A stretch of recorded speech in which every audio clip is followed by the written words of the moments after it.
আসসালামু আলাইকুম দর্শক ভাই, কেমন আছেন? আশা করি অনেক ভালো আছেন। তো ভালো থাকুন, সুস্থ থাকুন। আলহামদুলিল্লাহ আমিও ভালো আছি। তো প্রতিদিনের মতন আজকেও আমি একটি ভিডিও নিয়ে আসলাম আপনাদের জন্য।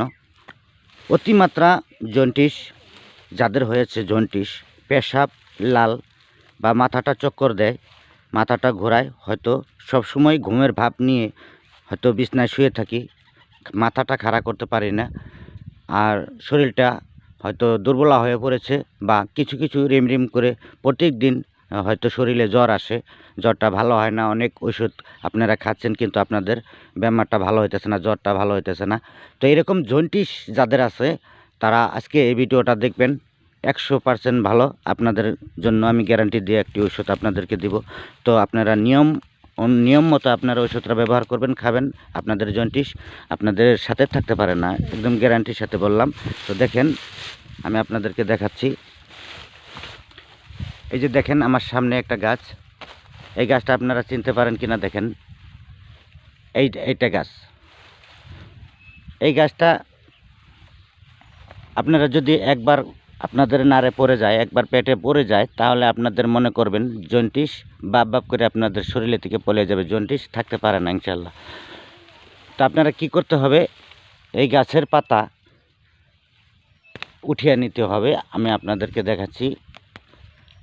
এই গাছের পাতাটা আপনার উঠিয়ে নিতে হবে কমসে কম 50 গ্রাম, একটু কম হলেও হবে, কিন্তু আপনাদের 50 গ্রামের মতন পাতা উঠিয়ে নিতে হবে। এরকম অন্য কিছুর দরকার নেই। দেখেন, তো এই পাতা আপনারা কি করবেন, ছেঁচবেন, পাটায় ছেঁচবেন বা বাটবেন, তারপরে এটা থেকে রস বাইর করবেন। এই যে দেখেন আমি দেখাইছি, এরকম ছিঁড়বেন। প্রথম আপনারা এর থেকে আরও কয়েকটা বেশি নেবেন, নেওয়ার পরে ছেঁচে রস করবেন। আপনারা 4 কাপের 1 কাপ প্রতিদিন সকালে বাসি পেটে এটা আপনারা খাবেন। আমি বলছি প্রত্যেক দিন 4 কাপের 1 কাপ করে প্রতিদিন বাসি পেটে খাবেন। এটার টাইম আপনার 1 সপ্তাহ পরিমাণ আপনারা পারমিট খাবেন। আপনাদের নাড়ি থেকে জন্ডিসটা চলে যাবে। আর যদি 1 দিন খান, 2 দিন খান, তাহলেও উপকার পাবেন, কিন্তু আপনার নাড়ি থেকে পড়বে না, রিটার্ন আবারও আপনার জন্ডিসটা বেশি হতে শুরু করবে। তো এই জন্য কী করবেন, 1 সপ্তাহ পরিমাণ খাবেন। তো বন্ধুরা, এই গাছটির নামও আমি বলে দিচ্ছি, আপনারা হয়তো চেনেন নাই, কেউ এই গাছটা চেনেন না যে কী গাছের কথা বললো আমাকে, তো আমি সেটা বলে দিচ্ছি। এটা গাছ হলো অরল গাছ। তো আপনারা অরল গাছ যদি না চেনেন, একজনের জিজ্ঞাসা করবেন যে অরল গাছ কাকে বলে। তো সেই অরল গাছ, এটা অরল গাছের পাতা আপনার খেতে হবে। এটা আপনার জন্ডিসের জন্য কিন্তু 1 নম্বর ঔষধ। এটা হয়তো অনেকে বিশ্বাস করেন, আবার অনেকে এটাতে চিকিৎসা হয়ে অনেকেই ভালো হয়েছে। এটা আপনারা নিশ্চিত চিন্তা করবেন না, এটা কিন্তু 1 নম্বর জন্ডিসের কাজ করে। তো বন্ধুরা, যা বলছি বুঝতে পারছেন।